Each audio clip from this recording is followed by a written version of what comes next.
case on tonight's docket. That is case number 109796, City of Atwood v. Pianalto.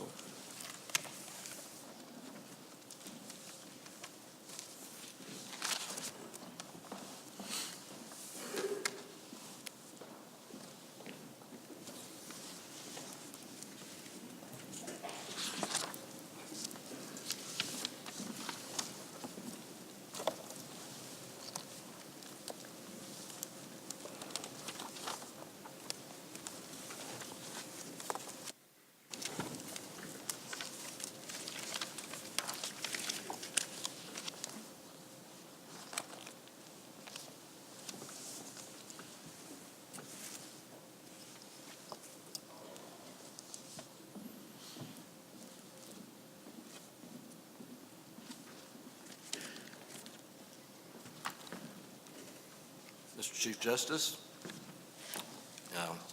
am I ready? Has my clock started to run yet? No. Okay.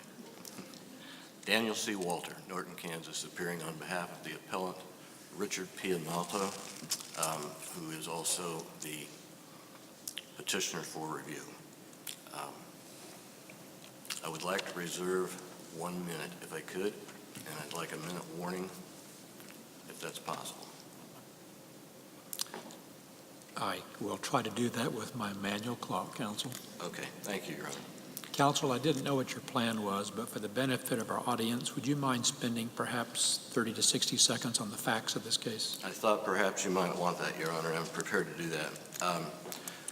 We got here by starting in Atwood, Kansas, with what was a relatively minor perceived traffic violation.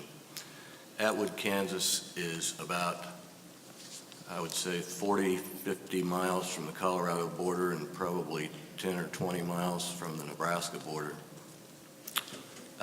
It is about 60 miles west of my hometown, Norton, on Highway 36, which is a kind of a main highway in that part of the state. There's a part of Atwood which is semicircular in nature, which is lies on the north edge of the city, and there's a road that goes around the small lake, which the top of which is called North Lake Road. Up at the northwest corner of North Lake Road is a country club, and then there's a golf course. There are two entrances to North Lake Road, one on the west end and one on the east end. On the evening in question, my client had gone to the country club and conducted business there, got finished, and started for home going west on North Lake Road. He was going 28 miles per hour, and this is a stipulated fact. The officer who stopped him believed that the speed limit was 20 miles per hour. There are two reasons why it wasn't. Number one is that the speed limit sign, which was on the west side of North Lake Road, had been knocked down. Had it been erected, it would have said 20 miles per hour, but it didn't exist. And that sign was exactly where, the one that had been knocked down? It was on the west side, where you would come on into North Lake Road on the west. So it was from the direction from which the police officer was traveling? It was. Okay. The police officer was traveling east on North Lake Road. He would have entered North Lake Road from the west where the sign was knocked down.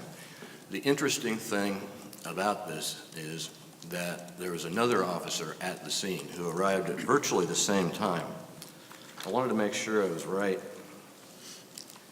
about that, so I checked the record, and it says at page 31, line 22, there were actually two officers there. I stopped. I'm not sure which one pulled up first. It's undisputed that they arrived at about the same time. One of the officers who arrived at the scene of the traffic stop had 3 days earlier reported to Rawlins County Dispatch that that 20-mile-an-hour traffic sign had been knocked down. And I think the response from dispatch was, or his superiors was, that's okay, we'll get to it in a week or so. Well, they clearly hadn't gotten to it by the time my client got stopped. The court in Rawlins County decided that this was a mistake of fact instead of a mistake of law, and because it was a mistake of fact, the stop was valid, and everything that happened after that was valid, which included a subsequent arrest and ultimate conviction for DUI. What effect did the down sign have on the actual speed limit of that portion of the road? I have two answers to that, Your Honor. All right, let's hear both of them then. All right. A 20-mile-an-hour speed limit is not enforceable unless there is a traffic control device which is located to notify the public that that is the speed limit at that particular place.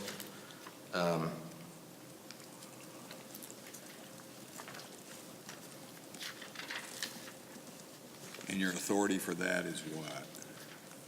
It's in my brief, Your Honor, and I'm trying to find the precise reference. It's KSA 8-1558A and Atwood City Ordinance, Article 7, Section 33A. Those both provide that unless otherwise designated, the maximum speed limit in any urban district shall be 30 miles per hour.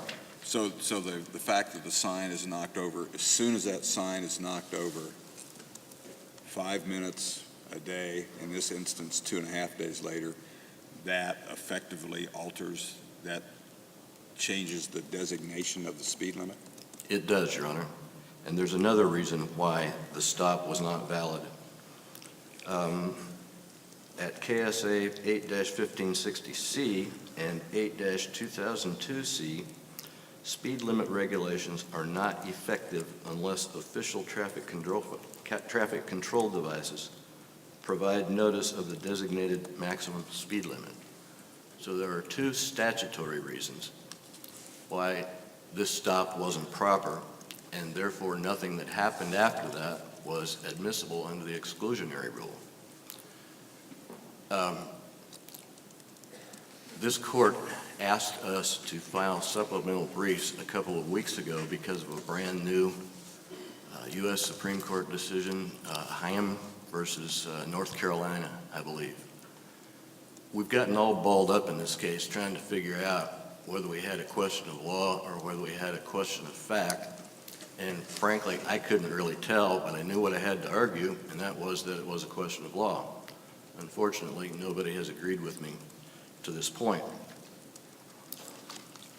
You don't have to reach the constitutional issue if you simply read the two statutes that I've cited.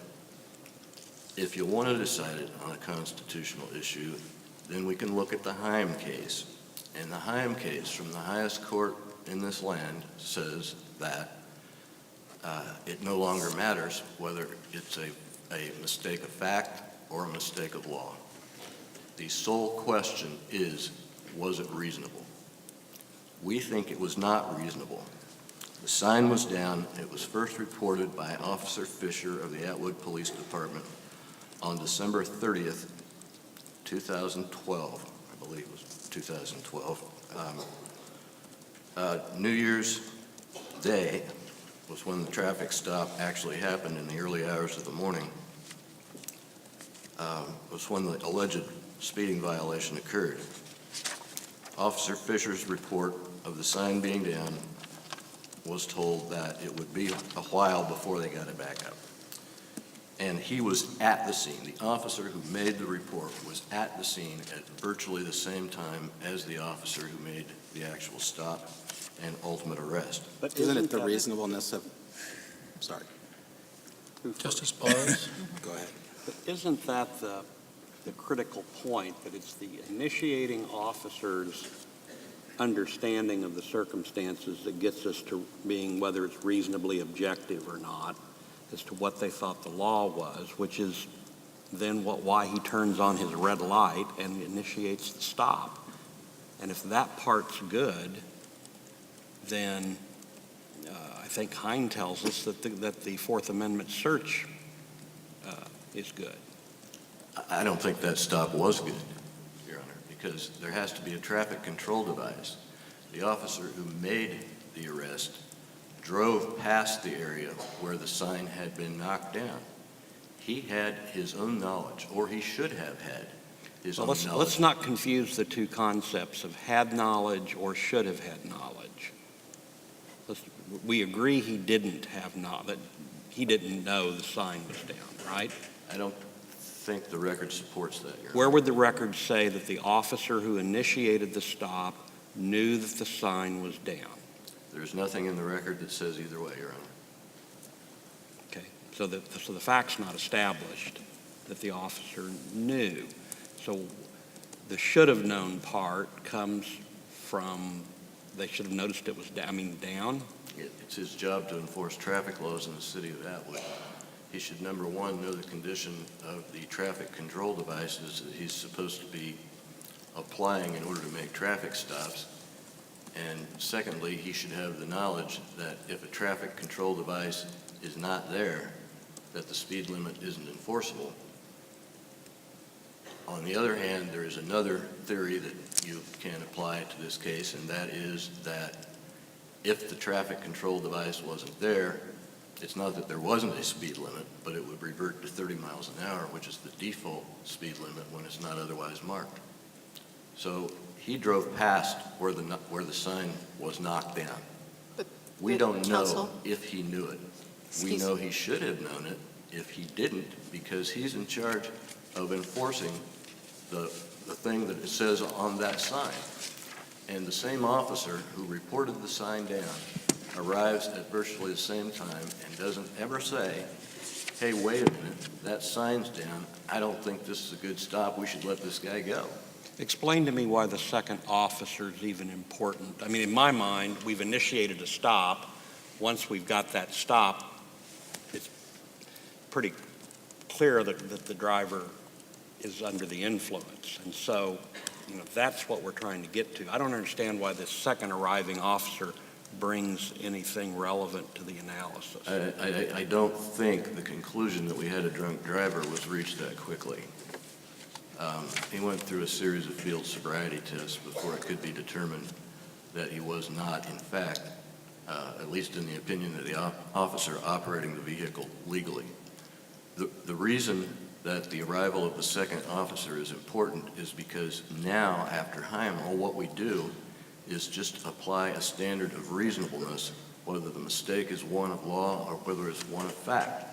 We think it is not reasonable because, number one, the first officer drove past where the sign was not, and number two, the officer who had reported it arrived virtually at the same time as the officer who made the stop. Therefore, if nothing else, the collective knowledge of the law enforcement officers was that the sign was down, not enforceable, and that the speed limit was either none or it was 30. Counsel, Yes. I need to tease apart, even though maybe Hine tells us that it doesn't matter whether it was a mistake of fact or mistake of law now, the question's reasonableness. Putting that aside for just a moment, I still need to tease apart where you're making a fact argument and where you're making a law argument. It sounds to me like you're saying that this was unreasonable because the second officer possessed the knowledge that the sign was down and that there's no dispute about that. Is that right? It's one of my arguments, Your Honor. Okay, and that's a reasonableness argument. You're not arguing imputed knowledge. You're not arguing the doctrine of imputed knowledge. The fact that the second officer knew it means that we regard the first officer as knowing it as well. That has never been placed in issue.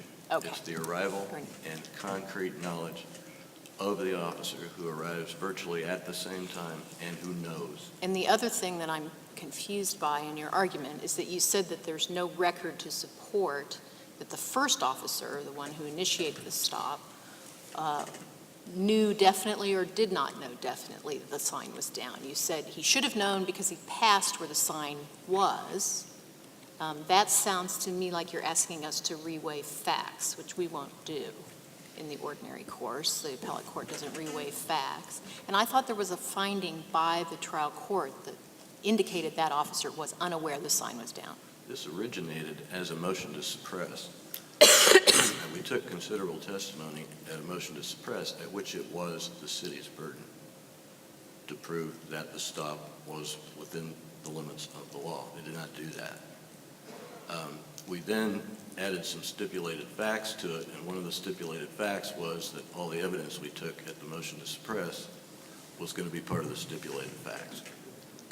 So on the motion to suppress, we've got basically the same facts that we did at trial, only the state had the burden, the state had the burden in both cases to prove, number one, that the stop was valid, and number two, that Mr. Pianalto was guilty. It didn't do that. That, I don't think, addresses my question. My question was, did the trial court make a finding, or was there a finding made in the trial court as to whether the officer who initiated the stop did or did not know personally, subjectively, that the sign was down? I don't believe so. Justice Stegall, you had a question earlier. It was covered by Justice Biles. Counsel, you asked for a 1-minute warning. You're past time, but because you've been answering our questions, this is your 1-minute warning. I'm prepared to rest at this point. Any more questions of counsel? Yes, Thank you. Yes. if I might. I don't quite understand why you're giving up the collective knowledge argument when we look at these Fourth Amendment cases from the standpoint of what did the state know, or what did a reasonable law enforcement officer know to assess reasonable suspicion or probable cause. We aggregate the knowledge of all law enforcement officers. But you're giving that up in this case, that the fact that the dispatcher knew 2 or 3 days before is not imputed to the other officers? I'd like to be able to argue that the collective knowledge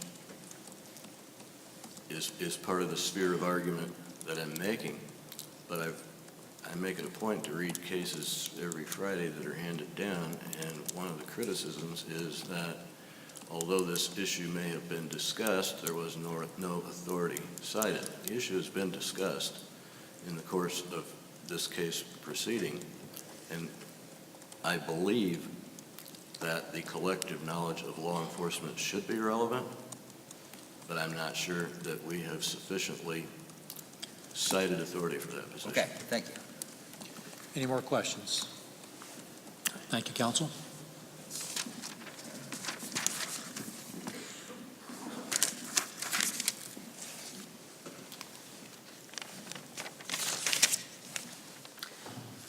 May it please the court, Charles Peckham, appearing for the seat of Atwood, the appellee. I'd first like to draw out a couple more facts that I think are relevant to this. Officer Michek testified there were 4 signs around Lake Atwood. Also indicated there are a number of entrances from Highway 36 going north to the road going around Lake Atwood.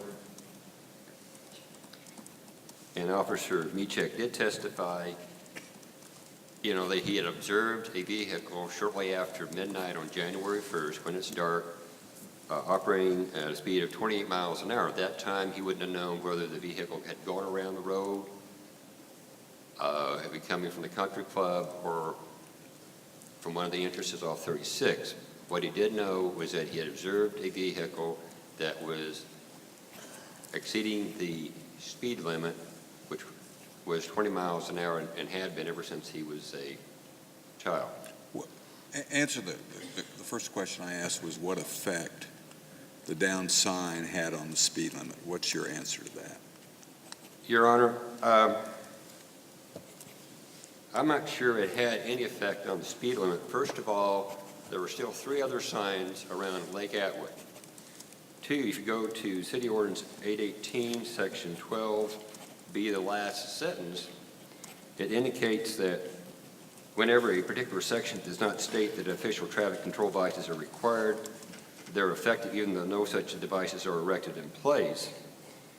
And then Section 33 doesn't specifically talk about speed control devices, while 59, which deals with stopping at stop signs, does.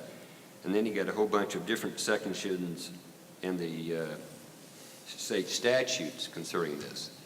But I think for the practical purposes, if you said, well, the speed limit sign was down, therefore on that side of the Lake Road, the speed limit was 30, then you get a difference in treatment than if where a person goes around and is on the other side of the Lake Road where the signs are in place and they say 20.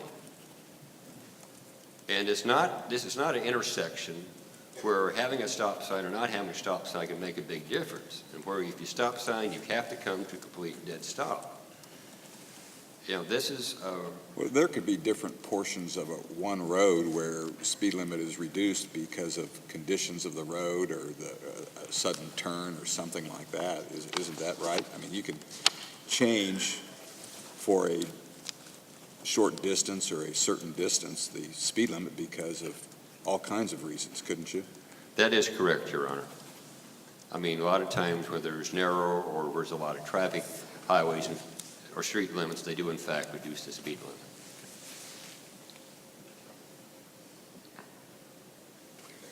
But we would respectfully submit that based on the testimony of Officer Mechek, that he had a reasonable basis for the stop. And even if there was a mistake in fact, i.e. just his belief or that all stop signs were in place, we submit this was a reasonable one, so he had a basis for the initial stop of Mr. Panalto. And there's no reason to suppress the stop, because courts have held, like Bringer, the U.S. 338 U.S. 160, that officers proceed on the practical, considerations of what they know. State v. Toothman, 267 Kansas 412, we judge the line of the ordinary experiences. And, what he knew, this is the speed limit, this person's doing 28 miles an hour, he's going too fast, I don't need to stop him. Do we know from the record how long the sign had been down at the time of the stop? I believe the record stated that it was first noticed down on December 30th, so it would have been down less than 2 days until shortly after midnight on January 1st when the stop occurred. In your view, is there any length of time that could pass which would render, if we presume this is a mistake of law, that would render an officer's belief in the posted speed limit to no longer be objectively reasonable? In other words, is that time delay, is that part of the consideration as to whether or not this is reasonable? I suppose if it becomes extreme, it could be, but here we are talking about less than 2 days, and there was no indication in the testimony of Officer Mechek that he was in fact aware that the sign was down. Because I think that brings us into the question of law, is this clear, real bright line that if a sign goes down, then speed limit changes? Well, and that leads to my follow-up question, which is, if, for purposes of argument, this should be treated as a mistake of law, is the record sufficient for us to make a determination as to its reasonableness, or does the record need to be developed further? I think the record is sufficient for that, Your Honor, because, again, as the Supreme Court indicated in Hyen, an officer doesn't have, time to make a whole lot of check of the statutes and so on. And as I've indicated, there's at least, I think, 3 state statutes, 8-1560, 8-202, 8-1558, and 3 sections of the Ordinance 818, 12, 59, and 33, which have a bearing on the issue of the sign. And as far as I can determine, we have no case law in Kansas. I didn't find a similar case in looking at cases in other states that says that once you have one speed limit sign goes down, that automatically changes the speed limit to a higher speed, particularly where there are other signs in the immediate area which have not been knocked down, which say 20 miles an hour. And I think it's a question of law, but I don't think it's a real clear question even had the officer been aware that the sign was down. Well, the bottom line is we have no idea what the officer thought with respect to the law. Is that right? He wasn't, that wasn't the basis of the district court's decision. The basis of the district court decision was that, there was a mistake of fact, even though Mr. Panato's attorney had been arguing that it was a mistake of law.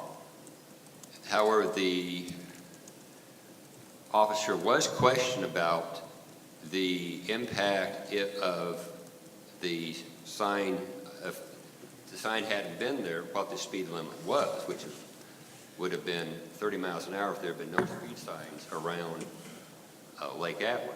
And he wasn't questioned just, for example, along the lines of whether or not he had a duty to be aware of the signage on the stretches of road that he would be policing, questions like that. He was not specifically questioned about that, Your Honor.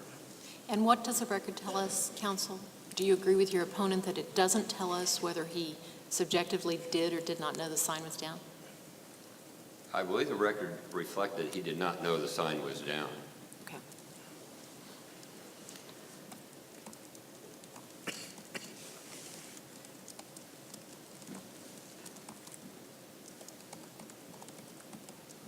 But I think even going, if it was a mistake of law, given the confusion in the sections, in high end, there was just basically one statute, some confusing wording. Here we have a number of statutes. So I don't think that even if he'd been aware that the sign was down, this should have meant a change. Point out to me the statute that would have maintained the 20-mile-an-hour speed limit when the speed control device was either taken down or knocked down. Is there any confusion about that in order to enforce a 20-mile-an-hour speed limit, you have to have a speed control device? Your Honor, the situation is we have four speed signs around Lake Atwood. One is knocked down. And there's no clear statement in the statute that says if 1 out of 4 or 1 out of a series is knocked down, then that changes the speed limit all the way around. And go to, and we put it in our appendix to our original brief, the last sentence of subsection B of section 12, ordinance 818, whenever a particular section does not state that efficient traffic control devices are required, such section shall be effective even though no devices are erected or in place. And as I previously indicated, to say, well, it's knocked down here, so that changes the speed limit, then you suddenly have a different situation where somebody has come in the other entrance is going around the lake and sees a 20-mile-per-hour speed sign. Is that person guilty, whereas the first one is not? I think it raises a lot of issues and confusion. I don't know that there's a specific statute that says if a speed sign is down, there is, the speed limit automatically goes up.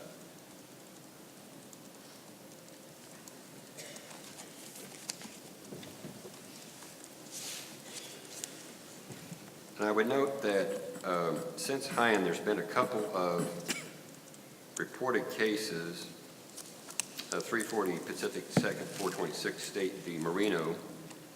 That was where it was a tinted window. They were arguing that was really a mistake of law. And the Arizona court there said, it's a basic mistake of fact and mistake of law. It's still a reasonable mistake. And then State v. Hurley, which is a Vermont case, 215 Vermont 46. This is where the patrolman thought the air freshener hanging from the mirror was too large. Again, they said that was a reasonable mistake and that they, as such, they would not suppress it because it's a reasonable mistake. Counsel, let me again grant you the premise that we're talking about a mistake of law here, Okay. but ask you to change the facts slightly. If, rather than the facts we have here, 2 days before the stop, the governing body of the municipality had changed the speed limit on the stretch of road to 30 miles per hour, and unbeknownst to the officer, the signs have been replaced. Would that mistake of law still be reasonable? In other words, the law changed 2 days prior, And the signs were taken down. and the officer was not aware of that. He had a mistaken understanding of what the law is. Would that be objectively reasonable? I think under those facts, where the official body of the city of Atwood has changed the law, and where the signs have been taken down, that at that point, you probably would not be objectively reasonable to believe that the speed limit was still 20 miles an hour. And the only difference here being that the law changed. Again, I understand you have a fallback argument that the law actually didn't change. But if the law did change, the difference between my scenario and what we have here is that it was, I don't know what it was, whether it was an accident or an act of God, a weather incident or what it was that caused the signage to no longer be there. I believe the testimony by Officer Fisher was that it was broken off right at the ground level and appeared to have been run over. I guess just conceptually, why is that any different? Well, for one, it's a violation of law to destroy property, destroy a traffic device. Two, Well, that Mr. Pianalto had nothing to do we with don't, that. in your example, all the speed signs are down because they changed the speed limit to 30 miles an hour. Here, you've got 3 out of 4 are still in place, and Officer Michek doesn't know where the car has been. Okay, so again, you're really relying on the argument that the law didn't change. You're relying on the Yes, Your presence of Honor. those other signs, et cetera. Okay. And so your position is there is no mistake. Is that right? What was that again, Your Honor? Your position, therefore, is that there is no mistake. Not But basically this- as to law, and if there was a mistake, it would have been one of fact, not knowing that one of these signs was down. Well, But as to the law, I'm not sure there's been a change, even though one of the 4 signs has been knocked down. well, that's my point that I thought you were making, that 3 out of 4 signs say the speed limit's 20, and therefore the speed limit was 20, even where the sign was no longer there. Therefore, there is no mistake. Is that correct? Basically, Your Honor. All right, thank you. Counsel, you have 1 minute left.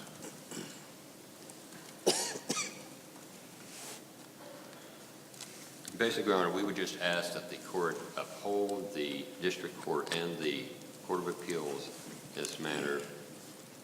And we would believe that whether you're on the high end or you just go back to what we, the city has maintained, that this is a mistake of fact, that it's a reasonable stop and that the evidence of the DUI should not be suppressed. Thank you. Thank you, counsel. You're reserved 1 minute for rebuttal.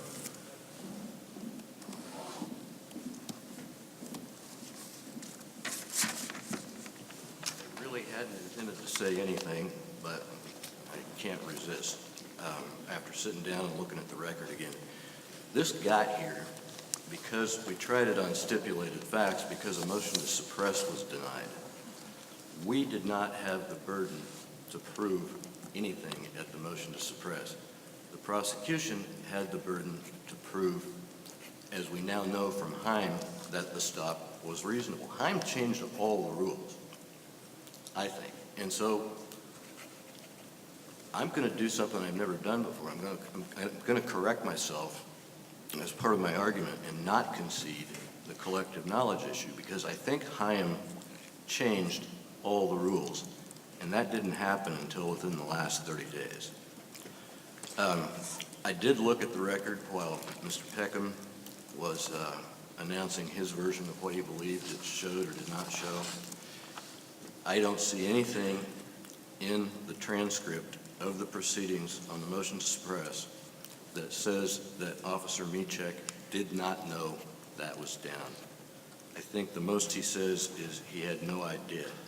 And then I've got to direct the court's attention to KSA 8-1507, and the city of Atwood has a similar ordinance. 8-1507B says, "No provision of this act for which official traffic control devices are required shall be enforced against an alleged violator if at the time and place of the alleged violation an official device is not properly positioned and sufficiently legible to be seen by an ordinarily observant person." That is a fact that cannot be denied, And it's however your- you want to spin it.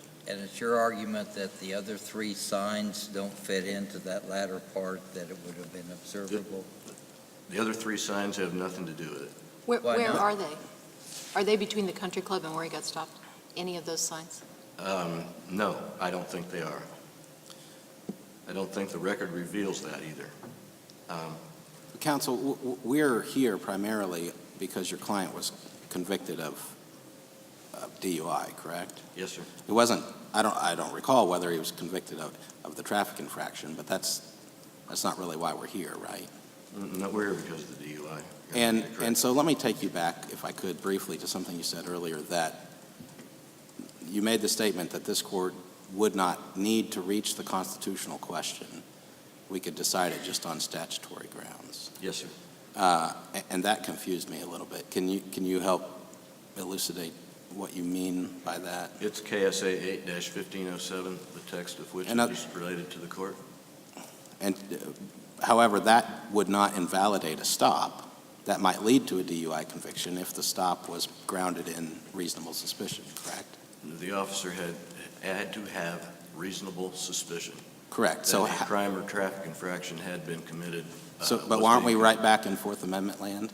I'm sorry? Aren't we right back in Fourth Amendment land if we're asking whether or not there was reasonable suspicion for the stop? If we want to go there, we can, and I think we can go there without fear. I'm just saying I don't think we have to go there if we don't want to because of 8-1507B. It just plain says if it's not there, it's not enforceable. So if he can't stop him, he doesn't get evidence to support his DUI conviction. Any more questions?